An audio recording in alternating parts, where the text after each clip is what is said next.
What is up, party people? How you're all doing? My name is Aigerim. Anyways, I didn't have my dinner yet, and I thought I'm gonna combine my dinner by also watching a lecture by Swami Sarvapriyananda. It's a lecture called The Atman. So let's eat and watch this together.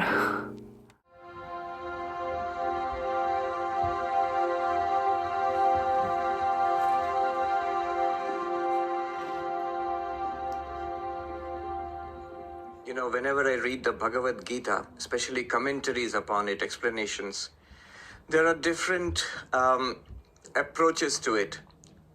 Some say the central teaching of the Gita is bhakti, devotion. Some say the central teaching of the Gita is action. Sri Krishna relentlessly urges Arjuna into action. Some say it is duty. Another way of looking at the Bhagavad Gita is that it is a manual on spiritual life with teachings about God and avatara and meditation and so on. All of which no doubt are true. But if you actually look at the Bhagavad Gita itself, when Sri Krishna starts teaching Arjuna, the first thing he teaches Arjuna is probably the central message of Vedanta. I'm saying it very carefully, central message of Vedanta. I did not say central message of Gita, because the central message of Gita and the central message of Vedanta are one and the same. The Gita is part of Vedanta. Gita in itself may have a unique approach to it. There may be something special in the Gita over and above the general message of Vedanta. But first of all, we must appreciate the central teaching, the general message of Vedanta. And that is, without any doubt, the teaching on the Atman. That is our subject this morning. You might think, Atman, who or what is that? It's you. It's our real nature, what we are. If you notice what Sri Krishna starts off with, in the second chapter, after Arjuna has finished his lamentations and his questions and his doubts, Sri Krishna starts off by teaching Arjuna the doctrine of the Atman, what we really are, not what we think of ourselves, but what we really are. And this is the central teaching of Vedanta, that if we would really know ourselves as we truly are, Atman means the self, the essence, the self of what we truly are. If we know that, who am I or what am I, then all our problems would actually be solved. All the rest, God, the teachings about God, the teachings about the creation of the universe, the teachings about incarnation, avatara, the teachings about bhakti and jnana, love and devotion and knowledge, the teachings about meditation, teachings about action, karma, all of them come afterwards. Chronologically in the Gita also, you see that they come afterwards. The first teaching, the very first teaching from approximately the 11th verse where Sri Krishna starts teaching Arjuna, to about the 25th verse of the second chapter, is a concentrated teaching on the Vedantic doctrine of the Atman. The answer to the question, who am I? Or more precisely, what am I? Because who am I? It can lead to a different kind of thinking, especially in our world today, in this country. Who am I would mean that am I born to be a musician, or am I an artist, or am I a good person or a bad person? These are questions related to the personality, the mind, our dispositions. But beyond that, there is an essential nature to ourselves, a spiritual nature. Deeper than that, deeper than the person. That's what the Atman is. The teaching about the Atman is the real nature beyond the differing personalities which we are. What does Sri Krishna say? The first thing which he says, and he repeats it again and again, is that the Atman is beyond death.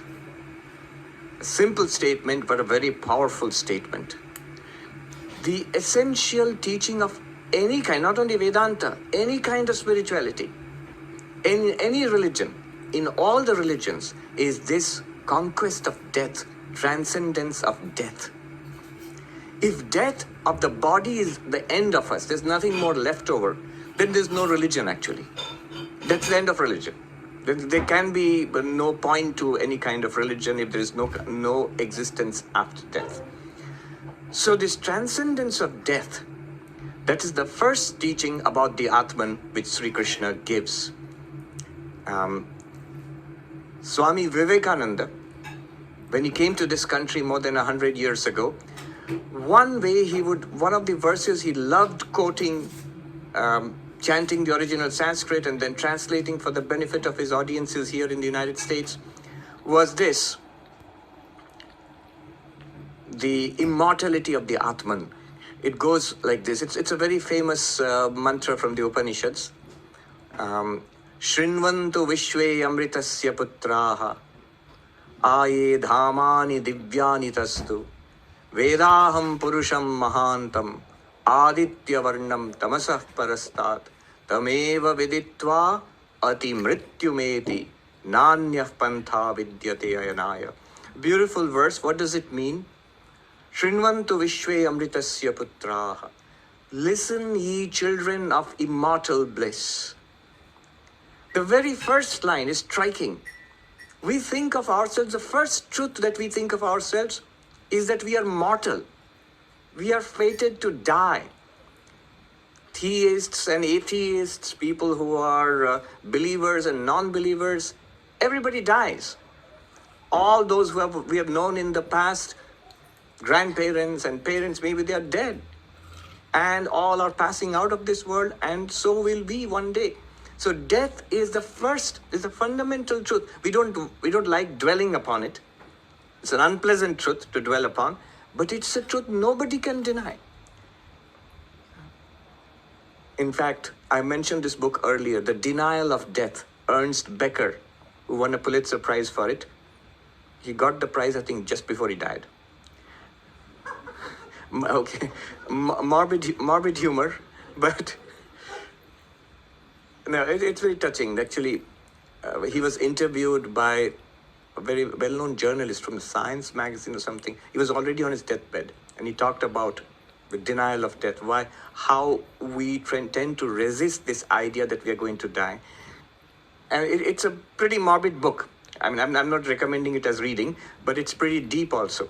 It shows that most of the things which we do in life, he calls them immortality projects, including religion,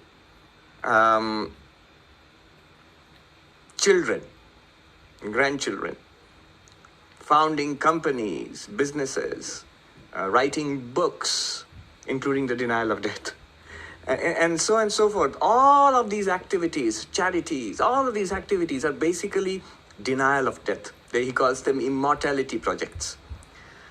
So it haunts us. Even when we do not think about it directly, we don't like to think about it directly. And here is the first line of this mantra, Amritasya putraha, children of immortal bliss. It says that we are immortal. We are not mortal, though our bodies be mortal. And he says that this truth is not known to everybody. He says, Aye dhamani divyani tastu. If there are gods in higher heavens, then you listen to this truth too, which I'm teaching you because you do not know about it. What is this truth? Vedaham purusham mahantam. I have realized that infinite being. There is a reality, an infinite reality. What is it like? Aditya Varnam, blazing forth with the light like the sun. Not a material light like this light, or the light like the sun also. The light of awareness, of consciousness. Aditya Varnam. Tamasah parastat. Forever beyond darkness. Forever beyond the darkness of death, of disease, of limitation. Beyond all darkness, beyond the darkness of human limitation and suffering. Tamasah parastat. I was reading this book, A Mathematician's Apology, Hardy, G.H. Hardy. A friend of mine who's a monk and a mathematician had recommended it strongly. Hardy is the one who collaborated with Ramanujam. So in his book, he starts off that one of the great motivations for doing mathematics is, he quotes from a beautiful poem, that now on this level sand between sea and land, what shall I build against the falling of the night? What shall I make against the falling of the night? Is death, it's coming. So what shall I build? And it's a very evocative thing. Whatever you're building on sand also is built in sand. It'll go away one day. Tamasah parastat. He says, against the falling of the light, there is something, against the falling of the night, he says, there is something beyond darkness. This thing which he has realized, he says, is beyond darkness, is beyond the falling of the night. There's this famous poem, do not go gentle into the, Dylan Thomas, into the night, rage against the dying of the light. I've forgotten the exact poem. It's worth understanding what he's trying to say and what is the response of Vedanta to that. We'll see. In fact, Krishna's teaching about the Atman here is a direct response to that. Tamasah parastat, beyond darkness, there is a reality. And what happens if you realize this reality, if you find this reality? Tameva viditva ati mrityumeti. By realizing that, one transcends death. Any other way? Can we have genetic engineering or something like that to transcend death? Nanyah pantha vidyate ayanaya. There is no other way. There is no other way. Every way, science or medicine or entertainment, it solves our problems for a while. And one type of problem. They are replaced by other problems. Or the same problems come back with redoubled force a little later. So, there is something which you realize which is beyond death, and if you realize that, you go beyond death. One might, if you think closely and read between the lines, if there is such a thing, and I realize it, I find it, I see it, I experience it, that is beyond death. If that is beyond death, by experiencing it, how do I go beyond death? Do you see the question? There is something. Which wonderful that it is something extraordinary, call it God or Brahman or whatever, and it is immortal, it does not die, it's beyond suffering and death. How nice. But how does that help me? It says that by realizing that you go beyond death, it can only mean one thing. Do you know what it is? That realizing that means realizing that is I. Aham Brahmasmi. That immortal reality is my reality. Since it is my reality, then I go beyond death. Did you catch that? That immortal reality, beyond death, is in some sense, I must be that. Otherwise, how do I go beyond death by realizing that reality? If I am just the body, there is some ultimate reality which is not subject to death. Fine, it's not subject to death, but I'm going to die. No, in some sense, I must be that ultimate reality. That is what we must realize. I remember meeting many years ago when I was a novice, the ashram where I joined, there was a very devoted elderly gentleman. He has passed away now, so I can tell his name, Badal Babu. And he used to visit a very great monk, Swami Premeshananda, who was a disciple of Holy Mother. And Swami Premeshananda's letters are now available, letters of Swami Premeshananda. Many of the Bengali songs which we sing in our main monastery, they were written by Swami Premeshananda. He was, even in his lifetime, acknowledged as an enlightened person, Jivan Mukta. Now this Badal Babu, in his younger days, he used to visit Swami Premeshananda regularly. And he was a very religious young man, spiritually inclined. He would visit monks and yogis and spiritual masters, And he would carry those stories back to Swami Premishananda. And he would say, Swami, I met this other Swami or this other yogi, and he has done such meditation, or he has realized that, or had that vision, this realization, and so on. Wonderful, inspiring stories. One day, Swami Premishananda said, with a great deal of pathos, feeling, to Badal Babu, who was narrating one more such story of spiritual realization by somebody. He said, my dear boy, if the whole world were to turn into Ramakrishna, everybody is Sri Ramakrishna, an incarnation of God, ultimately what good is it to you or me? Whole world, they all become spiritual giants, but we remain the same.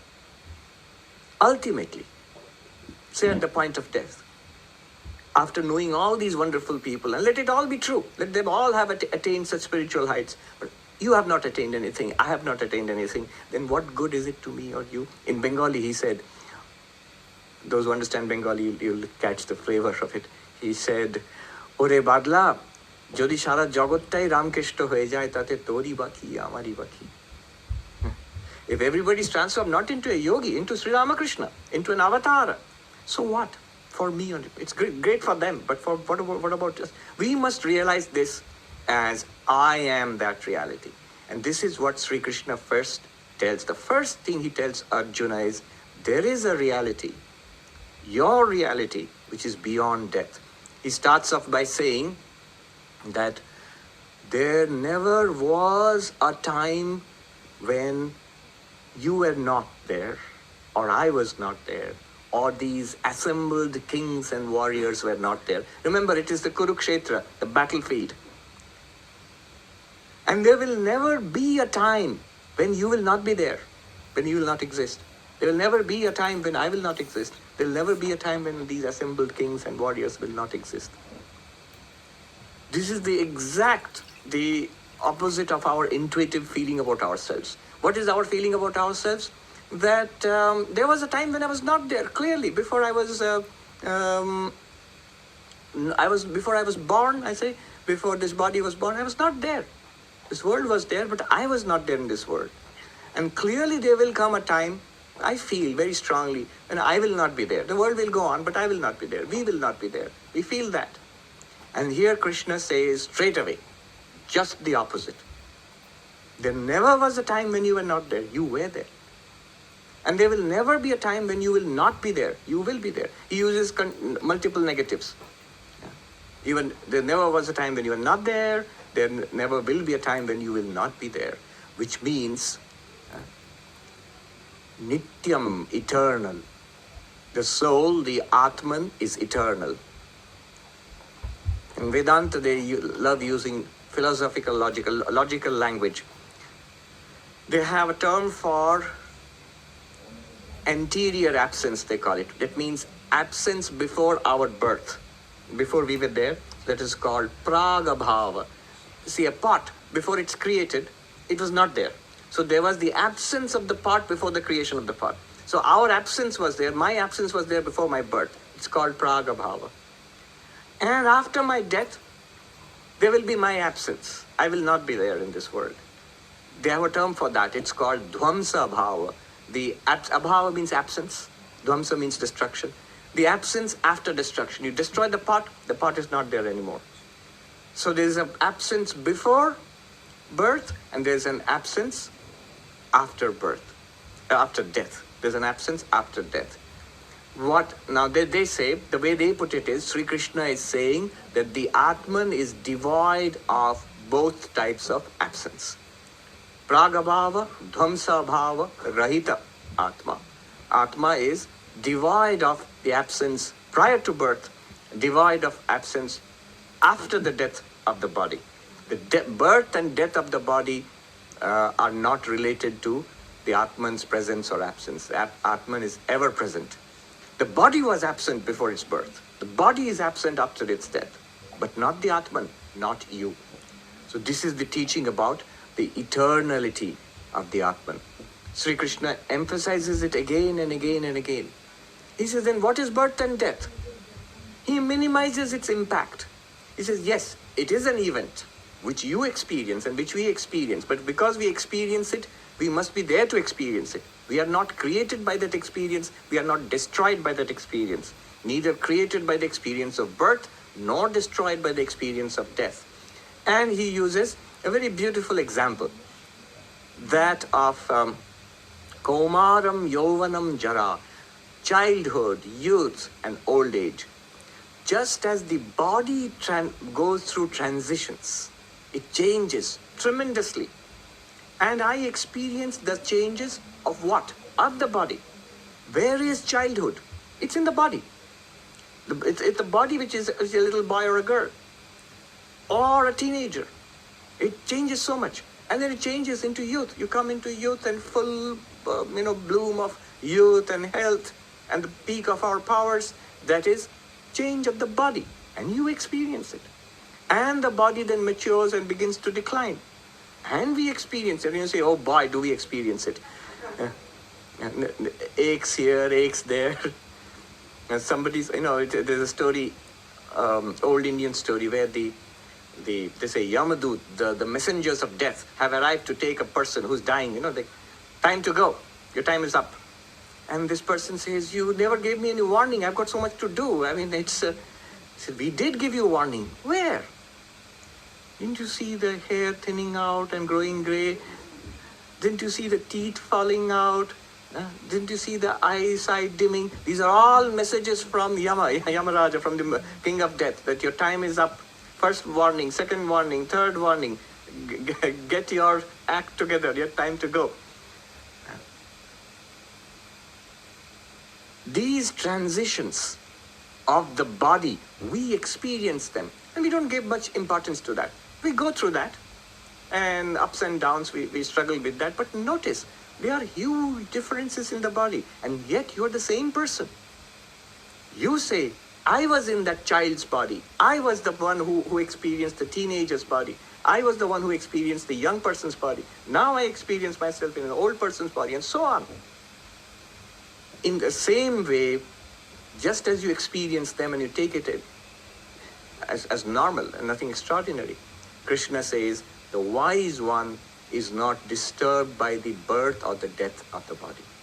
By the death, especially, he says, dehantara prapti, by the death of the body, is not experienced, is not disturbed by that. In the main monastery in Belur Math, when a senior monk passes away, and the body, we have the permission from the municipality to cremate the body ourselves, so we do that. And it's a very interesting event, and that it's usually late in the night after the main monastery is closed and people have gone. And we sit throughout the night, the cremation pyre and the body is burning, and there are songs, devotional songs, and people are meditating. It's not a sad occasion. I was taught when I was a young novice that why are you sad when you see a beloved elder Swami passing away? Think about it. This person led a holy life all life long, and this is the culmination of it. It's glorious. It's good. So one of the songs they sing is Maron ki bhoy dekhao more. O death, what fear dost thou hold for me? What fear do you show me? I have no fear of you. Exactly the verse from the Gita. I was a child. I'm a young person now. In 2 days, I shall be an old person. And after that, the body shall go. And one day, there will be a new birth and a new body. Death is a transition. Death is not an end or a full stop, a comma at best, or a hyphen. The Bengali words are Shishu chilam juba hoyechi, dudin pore vriddho hobo, deher nashe dehantar. That means at the end, at the destruction of the body, a new body is attained. What fear does death hold for me? It's a transition. That's what Krishna says. Sri Krishna. In Vedantic terms, what happens exactly is this. Vedanta, when you analyze ourselves, we have a physical body here, what is called the gross body, sthula sharira. And in that we have a subtle body. Sukshma Sharira. You'll say, what proof? Nobody asks for what is the proof of a physical body, because everybody sees it, everybody feels it, it's a public fact. But what is the proof of a subtle body? Exactly like that. You experience it. Right now you're experiencing it. Thoughts, feelings, ideas, memories, desires. So all of these are parts of what is called the subtle body. And there's something more beyond that called the causal body. We will not go into that. In Sanskrit, Sthula Sharira, gross body, Sukshma Sharira, subtle body, Karana Sharira, causal body. They are all bodies, that's not you. Beyond that or underneath that lies the Atman. And this is a very analytic way of looking. Analytic means dividing it analytically to understand it. What are we trying to understand? What happens at death? At death, it is the physical body, the gross body, which falls apart, which dies. Literally, we see it. You burn it or bury it or whatever. But Vedanta holds, in fact, I will say any religious philosophy holds, any religion in the world will say that this subtle body is the one which continues. And science cannot deny it on two counts. Why? First of all, where is the proof that the subtle body is gone? Right now, when I talk to you and you listen to me and you talk with me, I'm actually interacting not just with the physical body, I'm interacting with the person in that body. That's the feeling we get. We are not just interacting with bodies, we are interacting with a person embodied. Now, when the body dies, how do you know that the person is dead? Where is the proof? There's no response, obviously, because the body is dead. If the counter is shut, then how can you talk with the official who is behind the counter? You can't see that person. That person can't talk with you. The counter is shut. The windows have been pulled down. The body is dead. How? It would not be possible, even if that person was still there, it would not be possible for that person to communicate with you. Where is the proof that that person is gone? There's no clear indication that the person is gone. The second reason why science cannot object to this is science has not yet given us the link between the subtle body and the physical body. The reason why doctors or why scientists would say that there is nothing left over after death is because there is a belief, I will say. There is a belief, a dogma, a scientific dogma, that somehow this mind, what we call the mind and personality, they're somehow generated by the physical body. So if the physical body, the brain and the nervous system fall apart, there is no more person. So that's called materialist reductionism, and that doesn't work. Nobody has yet shown the causal link. The two are related. The subtle body and the physical body are related. So does Vedanta also says that. You don't need science to know that. Your thoughts and the body are related. If you're feeling the body is sick, you feel unwell. If you take a cup of coffee in the body, your mind also feels alert. So they are related. But that one produces the other, there is no causal link. This is at the risk of repeating myself ad nauseum. It's a hard problem of consciousness. So the mind is not produced by the body. The subtle body is not produced by the gross body. After death, the physical body falls apart. The Sukshma Sharira, the subtle body and the causal body, they are the ones who, what we call transmigrate. That means go from one body to another. That, by the way, is not good news. According to Hinduism, Buddhism, Jainism, Sikhism, all the Indian religions, that's actually the bad news. Because you tend to repeat this cycle again and again and again. That's the whole problem, that we are trapped in a limited existence, continuously subject to suffering. The good news is that we don't end with the physical body. But the bad news is we repeat the whole cycle over again. That's the belief system.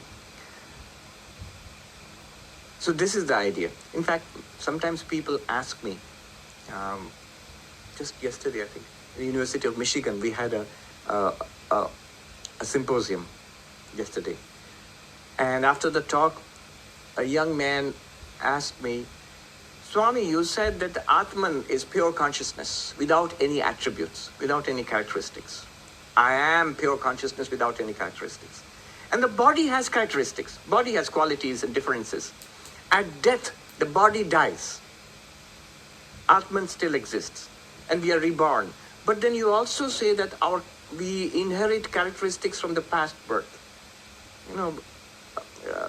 a very good person, tends to be a good person, so the qualities from past lives are transmitted across. Now, do you see the problem there? If the body which has different characteristics is dead, and the Atman has no characteristics, so the characteristics of the past birth, how are they transmitted in the new birth? What comes to the new birth? It's a subtle body. The characteristics, the qualities which differentiate one person from another, they are in the subtle body, in the mind. And if you actually check, that's so. We experience those things as in the mind, the tendencies, dispositions in the mind. Those are transmitted from birth to birth. Now, going forward. So this is the first thing which Sri Krishna points out, the most important thing. You are the real you, the Atman is not subject to death. He puts it in another way, a little later on. It is not subject to destruction. Remember, the context is the battlefield, death and destruction. So the Atman is not subject to destruction. Avinashi, indestructible. He says that the sword cannot cut, fire cannot burn, the air cannot, dry up or desiccate, water cannot drown, and so on. That means the 5 elements. Sword is made of earth. The weapons cannot cut it. So the Atman cannot be destroyed by material nature. It is indestructible. What happens at death? Sri Krishna gives another beautiful example, which has become very famous. Just vasamsi jirnani yatha vihaya. As we give up an old suit of clothes, we throw it away, and then we put on a new suit of clothes. Just like that, a worn-out body is discarded, and a new body. By body, now you must be more careful. What body do we mean? Not all bodies are discarded. Only the most outward, the physical body, the gross body, sthula sharira, gross body, physical body, that dies. It's discarded. When it wears out, when it no longer serves my purpose, I move on. That is discarded. But the other body is still remaining. The subtle body still remains. The causal body, sukshma sharira, karana sharira still remains. The Atman is still limited by these bodies. And as we go on to other bodies. Now, moving on to a deeper point, which Sri Krishna next raises. This example I've given earlier, it's worth repeating here. This question of an intrinsic property and an accidental property. An intrinsic property is something that belongs to the entity. Like fire has the power of burning. The classic example is fire and the power of burning. Milk is white. So those qualities, they go with that entity. So the power of burning goes with fire. And an accidental property is something that is gained and lost. So they give the example of a pot which is painted white. It can be repainted red or green. So the color of the pot is not central, is not intrinsic to the pot. It can change. The pot remaining the same, different colors can come and go. So incidental properties or accidental properties and intrinsic properties. Intrinsic properties last as long as the entity is there. Accidental properties are gained and lost. Now, the example which I have given is heat. So a potato is being boiled. The potato is hot potato. But the heat does not belong to the potato. It is borrowed from the boiling water. And the water itself is not hot by nature. It borrows its heat from the hot pan underneath. And the pan is also not hot by nature, intrinsically so. It is borrowing heat from the fire under it. And the fire is intrinsically hot. Yes, it is. It is intrinsically hot. It is hot in itself. As long as the fire lasts, it's hot. But the pan, which is hot, was cold earlier, and eventually when the fire goes out, will be cold. The water in the pan was cold earlier, and once the heat it loses its heat, it will become cold again. The potato too also will become cold at one time, but not the fire. Note then, the heat which was borrowed is lost. It's gained and lost. But the heat which is intrinsic is neither gained nor lost. It's not that the fire was cold at one time, then became hot, and then it will become cold again. Never. That's ridiculous. As long as the fire is burning, it's hot. What do I intend to prove by this? Intrinsic properties are not lost, are not gained or lost. They're always there. And extrinsic property or accidental properties are gained and lost. If a property is gained or lost, then we know that it is accidental or incidental. If a property is not lost, then we know that it is permanent, intrinsic. It belongs to that entity intrinsically. Everything that he said, I understand it logically, like, yeah, I can understand what he's trying to explain, but, like, it's hard to imagine what this Atman consciousness looks like. Well, I mean, it doesn't have any shape, probably. So he said, like, once you go beyond the darkness, there is light. So is Atman like a bright light? Is it like a white color? Or is it like total darkness, like black color? It's Shiva, right? So there's like several layers to me, right? Like this physical body. But the subtle body, is it like inside this body, or it's like around, energetically around this physical body? And where is Atman located? Is it also like just energy flying around this physical body, or is it like here? It's where like our soul is. When he was talking about like this body is just temporary, and when you don't need it anymore, you just let it go, you just drop it. It felt so sad, like, no, I don't want to let go of this body. Like, I'm a human. From a human perspective, it's like, I don't want to say goodbye to this body. I love this body so much. It's given me so much experience and stuff. But at the same time, I've heard some stories like people experiencing death and then coming back to the body, and they were like, wow, that felt like total freedom, being out of body, and I didn't want to go back to the body. And I was like, I wonder what it feels like to totally let go of this body and just be completely free from all suffering and stuff. Like, you don't experience physical pain, right? I really wonder what the Atman looks like. So it's like everything is like smaller than atom, smaller than sand. We cannot see it, but it's everywhere. That's Atman, right? And I love how he said, like, you're the one experiencing childhood, being young, old and stuff. Those don't define you. That felt actually comforting to hear. Like, I'm just here to experience everything. Nothing's holding me back. And I'm gonna let go of this body, leave this body someday. And I'm just gonna take the memories with me also for some time, because memories are not forever, right? I wish I could experience Atman, like, experientially. I want to be enlightened. And I'm curious about what he said, that we carry the subtle body from birth, death with us. And our personality in this lifetime, there's like some memories from our past life, like, oh, I wonder. So I guess this is how I was in my past life. Well, I mean, some parts maybe. Anyways, guys, this was very interesting. I'm gonna continue watching it later. So I'll see you then. Thank you for watching. Bye bye.